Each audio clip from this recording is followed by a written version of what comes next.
Tisangane kubhuku raJoshua chapter 3 verse 21. Joshua chapter 3 verse 15. Tozoverenga zvakare Judges 5 verse 21. Saka tichaverenga mavhesi aya, machapter aya ari maviri. Joshua chapter 3 verse 15 and Judges 5 verse 21.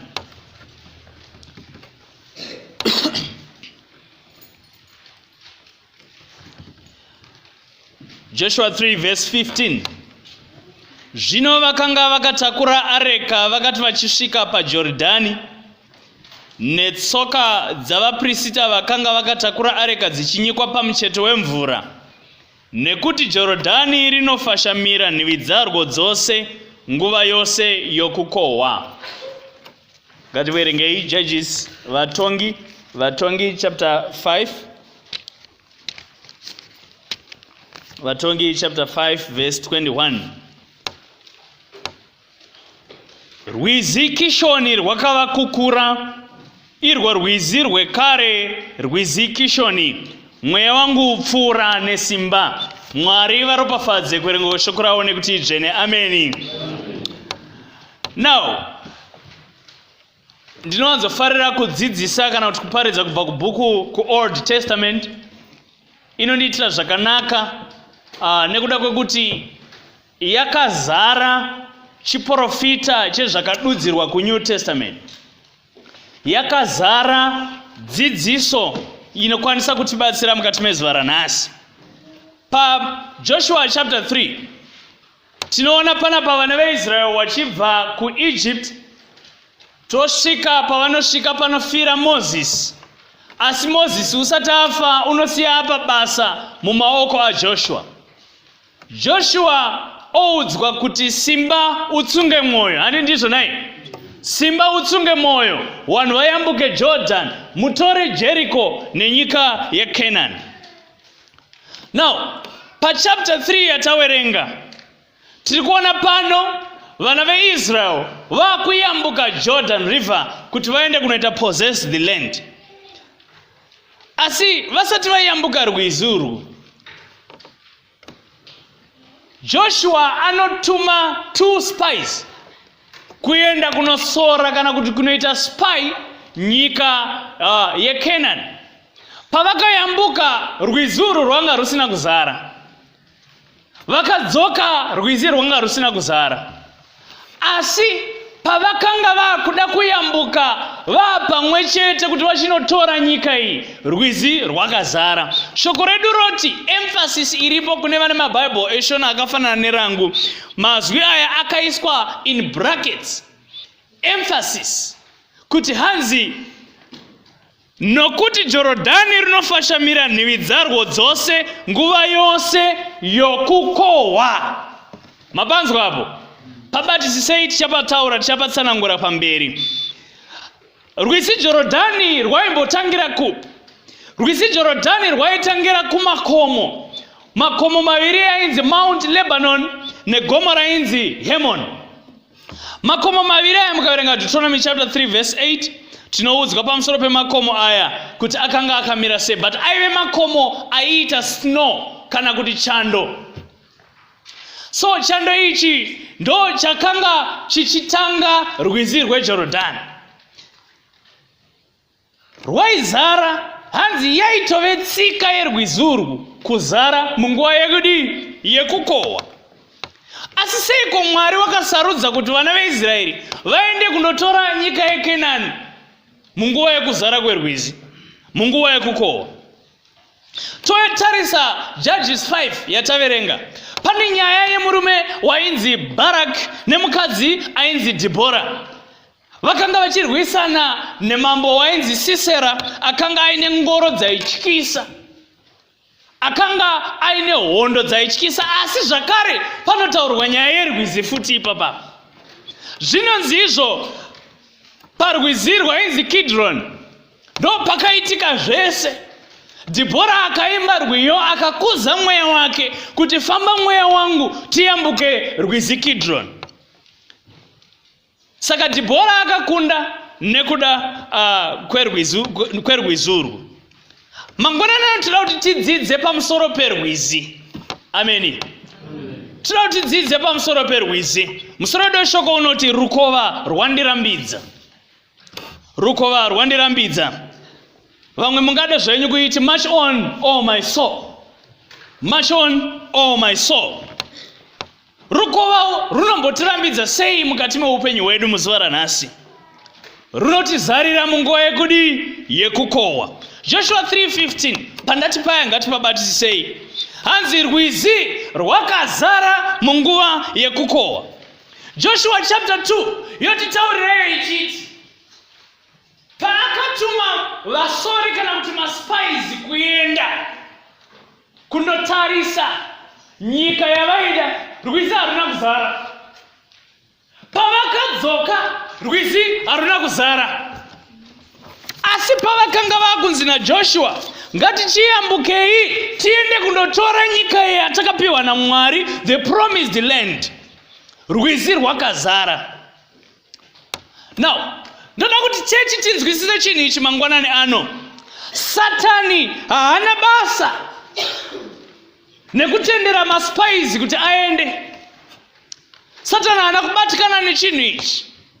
Satani shungu yake mulife yako hakusi kukutadzisa kuwana basa, hakusi kukutadzisa kuwana marriage. Chinodiwa na Satani kukutadzisa kuwana pay rise, kana kuti mari yacho yaunowana pauri kushanda ishaye inoshanda. Chine basa kana chinodiwa na Satani mulife yako kuti marriage yawawana ushaye zvibereko pairi. Amen. Kana washaya zvibereko pairi, unotanga kuona sekunge Mwari ari kukusiya, nekuti Satani anenge abata panorwadza moyo. Rwizi runokurambidza sei panguva yekukohwa? Tati isusu Jordan River rwaitangira kumakomo Mount Lebanon and Mount Hermon. Hanzi munguva yekukohwa chichaitika, kwaipisa kumakomo, kwapisa, snow yainyunguduka, yowerera yozadza rwizi roita dutu. Uri kuona here kuti kuri kuzarira rwizi hakusiriko kwaruri kunoaffect. Rwizi ruri kuzarira kuMount Lebanon, asi rwakunoaffecta vana veIsraeri vari kunoyambuka kumhiri. Pane zvinoitika muupenyu hwemunhu hwekuti pane vanonokwira makomo vachiita zvavanoita zvokuzarira zvobata life yako uri kwaunenge uri. Amen. Unozarirwa nerwizi panguva yavakutonda kuda kukohwa. Maybe it's a business rawaita invest in, zvimwe zvese zvafamba zvakanaka, pamwe wakapiwa iri loan, kuipiwa kubenga hazvina kunetsa, kuimplementa business plan yako hakuna kunetsa. Asi pakunoita harvest, the fruits of the business, rukova runozara, economy inongochinja, zvinhu zvinongoita turn around, nosedive, zvinhu zvinotanga kushata, zvinhu zvinotanga kuparara. Wambenga wakagara zvakanaka mumba mako nemhuri yako, mwana anoenda kuchikoro. Makamboona kune vana vekuti grade 1 to form 4 second term anenge achipasa chaiko, kamba kunonyora exam anonofoira. Chii chaitika? Rukova rwazara panguva yekukohwa, but rukova ruri kuzara munguva isiri yekunaya, ruri kuzara munguva yekukohwa. The devil, Satan, focus yake iri pamaresults mulife mako, haisi paune chawatanga, iri mapedzisiro auchaita chawakatanga. That's the focus ya Satan. Chechi yanhasi dai tikagona kunzwisisa ichi, kuti tisanamatire kutanga kwezvinhu chete, tokanganwa kunamatira kupedzisa kwacho. Because tikakanganwa kunamatira kupedzisa chatatanga, Satani anonobata maresults. Hallelujah. Satani anobata maresults. Now, tikatarisa patawerenga, zvinonzi izvo zuva rega harikwanisi kunyungudutsa snow, panoda dry air, mhepo inopisa, ikablowa pagomo iri robva ranyungudutsa chando. Uri kuona here kuti hondo yabatana navana veIsraeri pavari kuda kuyambuka Jorodhani, yatangwa nemhepo yasimuka kumakomo. Chechi regai ndikuudzei ndichiti, whether wanamata kana kuti hauna kuzvinamatira life yako nevana vako, kune umwe ari kunamatira your downfall. Kune umwe ari kutsungirira kuti udonhere pasi. Anogona asiri munhu ari panyika, but the devil himself. Saka tikufanira kushinga kuziva kuti kune mhepo dzinosimuka pabasa. Promotion wapromiswa watombopiwa mapepa kuti takuda kukusimudzai. Department raunongoshandira kunongobiwa zvinhu. Zvotoshaya basi. Mukomana ambofambira kwatete, atointroducwa zvinhu zvatoita zvakanaka. Panongoitika zvinongoitika. Imba yatotadza kufuta. Results. No, saka chechi yanhasi tiri kuchema because hatisi kuita consistency muminamato yedu. Tinofungidzira kuti kana mwana aroorwa achata zvaita. But that's not it. Because kuroorwa kwemunhu kana kuti kuroora kwemunhu ndo kutotanga kwehondo. Because chinhu chakatanga kuvengwa naSatani imarriage. And chinhu chaanoda kudestroya ma-results in that marriage. Saka ngatizivei kuti mhepo dzinosimuka. Asi kana mhepo dzasimuka, toziva kuti tinofanira kuti march on, oh my soul. Ndosaka Mwari mukaverenga Joshua chapter 2 yese culminating to chapter 3, tinozwa kuti Mwari akavati pamuchada kundoyambuka rwezuru, imimi vamwe vese mirai kure. Vaprista vaMwari vatange vatsika mumvura iyi vakatakura areka. Zvinonzi mapristi paakatsika mumvura chii chakaitika? Mvura yakaita sei? Yakavhurika. Jordan River yakavhurika, vana veIsrael wakapfuura. We need the ark. Chii chatiri kuti areka? Areka is the presence of God in your life. Uvepo hwaMwari muupenyu hwako. Do you have God today? Una Jesu here nhasi? Presence yake Mwari wacho irimo here mulife mako? Are you possessing the fullness of the Holy Spirit? Ari kubata, ari kushanda here mulife yako? Are you actively involved in the spiritual world? Kana tichiti uri involved in the spiritual world, tiri kuti isusu, how prayerful are you? Uri munamate akaita sei? Most times tinoita ma 2 minutes prayer taakurara. Dzimwe nguva tinozongotokanganwa futi tamuka, tinongomuka. Hatimuke tichiita the midnight prayer. Rega ndikuonesei chimwe chinhu panapa, just in brief. Warfare and prayer zvinhu zviri zvakasiyana. Warfare kurwisana naSatani, prayer kutaura naMwari. Isusu challenge yedu nhasi semaKristu tinoita prayer church, hatiite warfare, because tine belief yekuti Mwari ndo vanofana kutirwira. Muchanditendera? This other part of it ndichaidzidzisa kuBible class. Kuti tinorwa sei? Through prayer.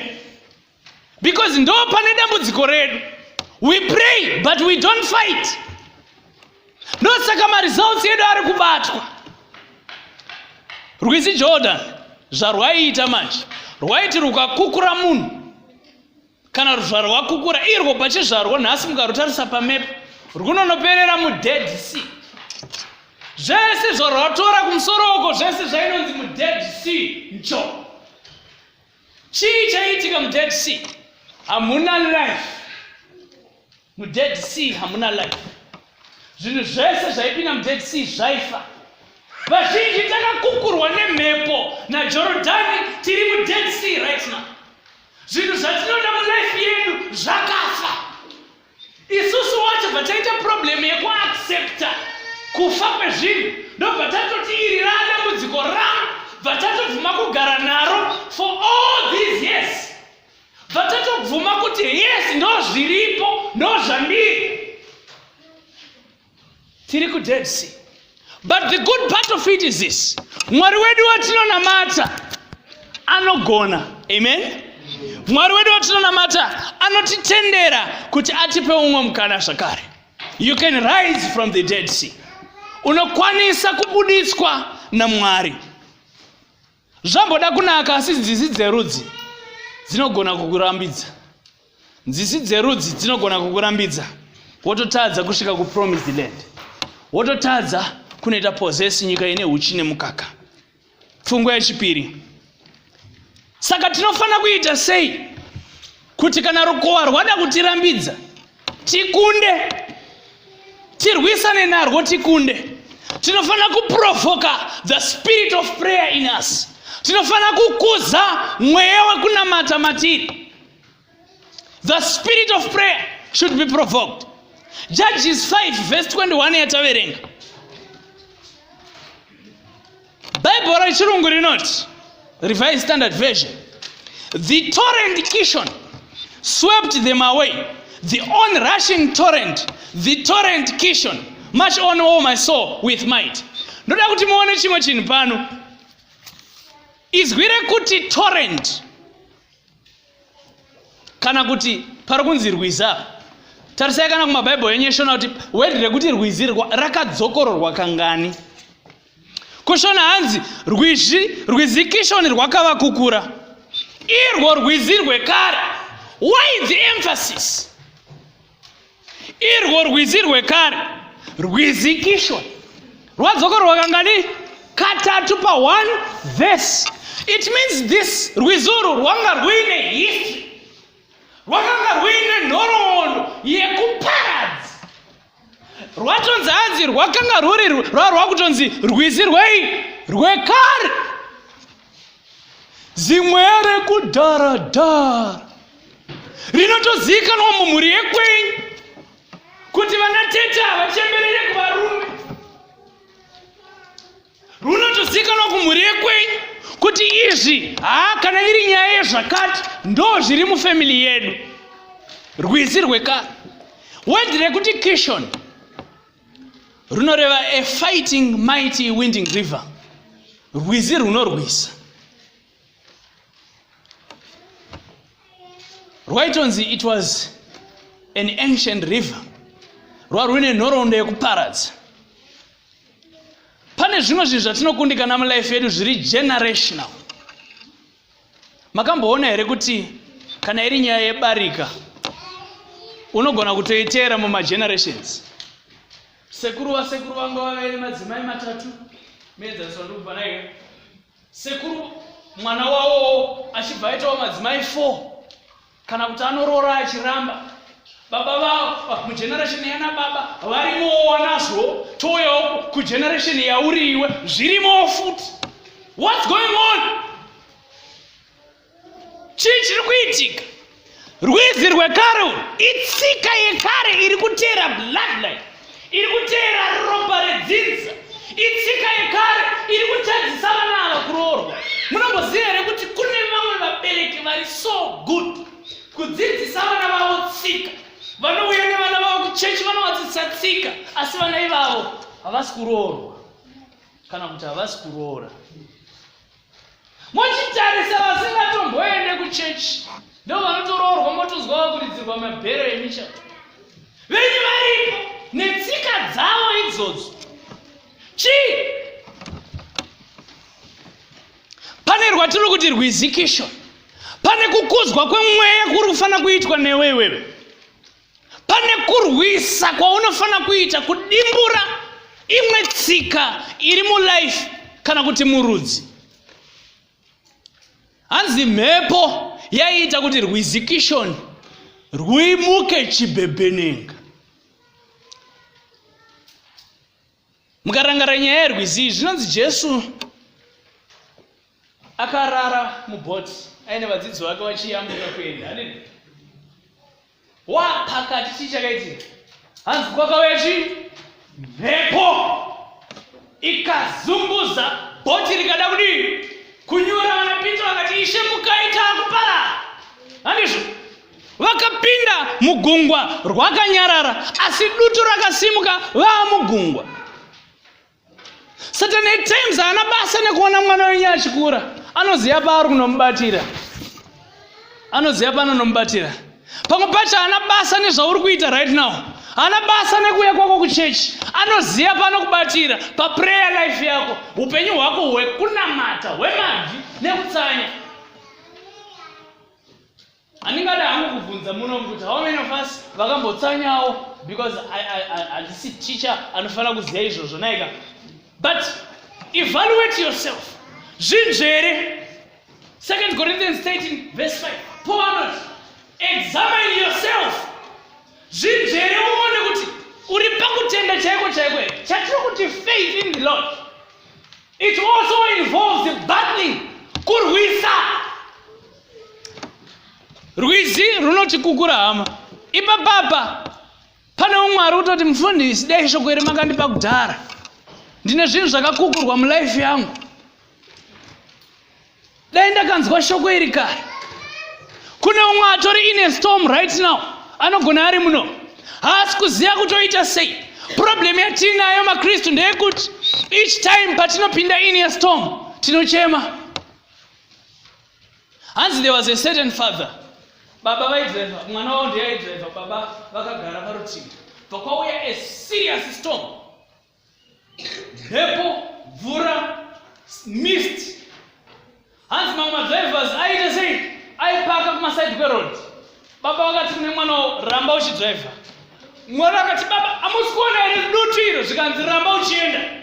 Hamusi kuona here dutu, ranzi ramba uchienda. Kusvika vakabuda.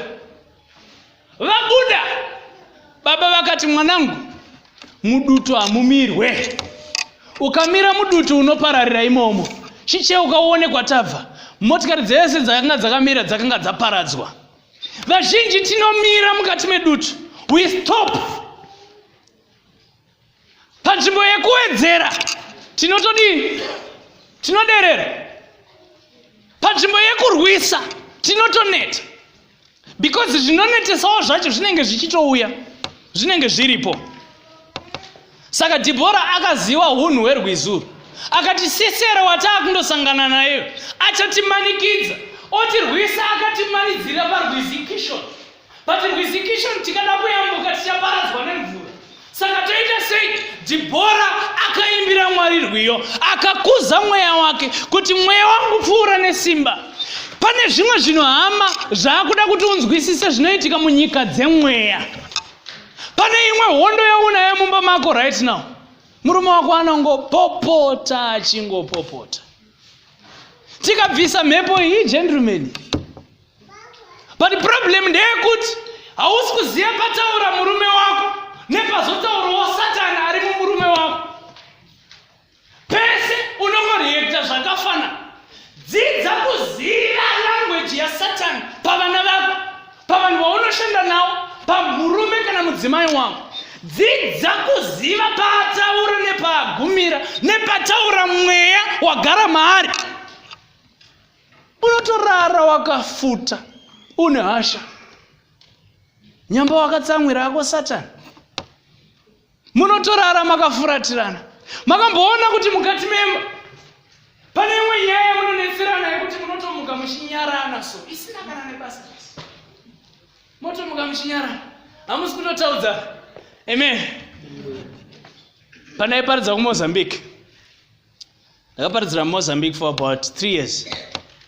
There was a certain couple, they were so good at it. Baba waibva kumba womirira mukadzi wavo padhuze nepachechi, wosvika wava wese, gara wese, wobuda wese, kungoti budei gedhi, tosangana kupi kumba, havataure vese.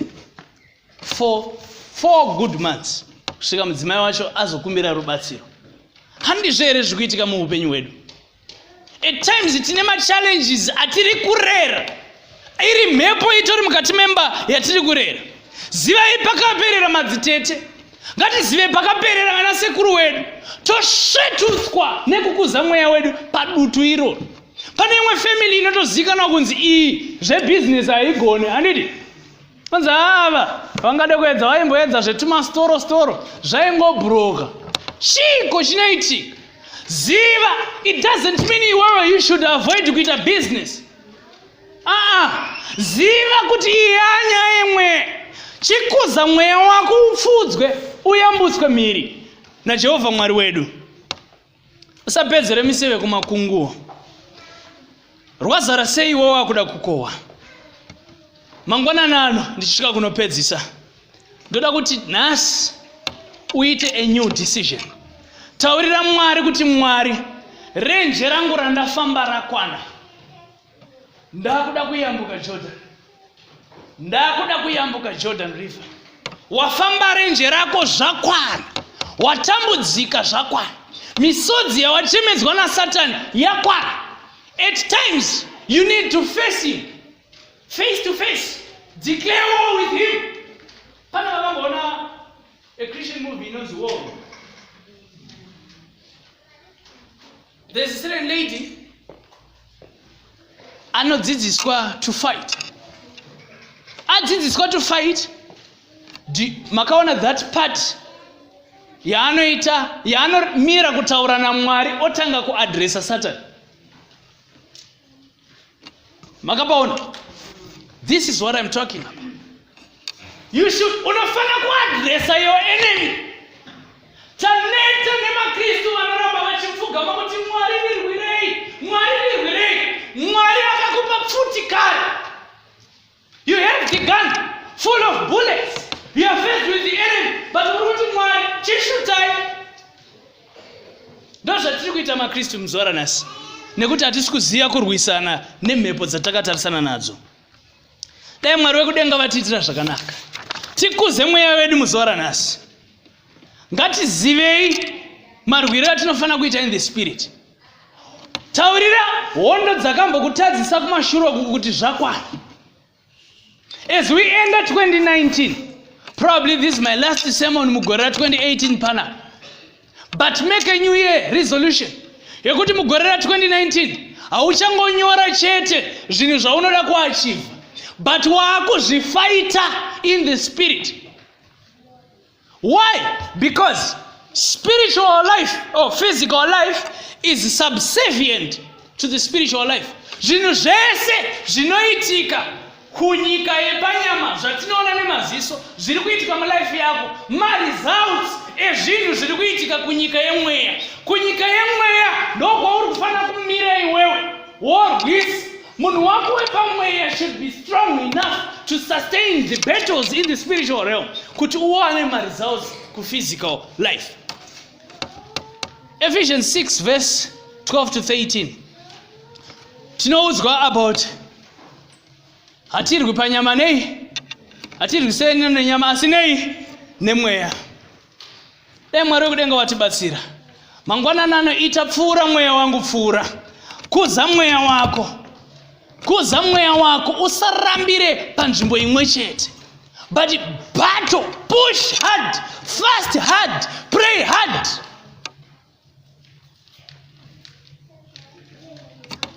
Haudeserve kunge uri a failure in whatever you want to achieve. Nekuti simba rachiri kukunda takapiwa. Chatakangoitirwa chete ndechekupuwa kushayiwa kuziva kuti simba iri torishandisa sei. Tadzidzei mangwanani ano. Tadzidza kubva mumachapters maviri. Joshua 3:21 and Judges 5:20. Joshua 3:15 and Judges 5:21. Tikadzidza pamusoro perwizi, nzizi dzaidzivisa vanhu kuyambuka kuti wakunde. Tikadzidziswa makundiro avakaita. Nesuwo mangwanani, dai Mwari wekudenga washandura life yedu. Mwari ngaashandure life yako iwe. Mhepo ngaitame nezita raJesu.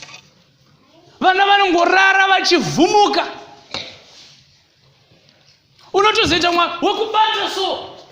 Baba unotozobata mai makumbo achiko. Zvai mudenga vakarara. Chiko uri kurota uchidzingirirwa nenguru. Vamwe vanongorota vachijamba vasingasvike pasi. Vamwe vanorota vari mumakuwa.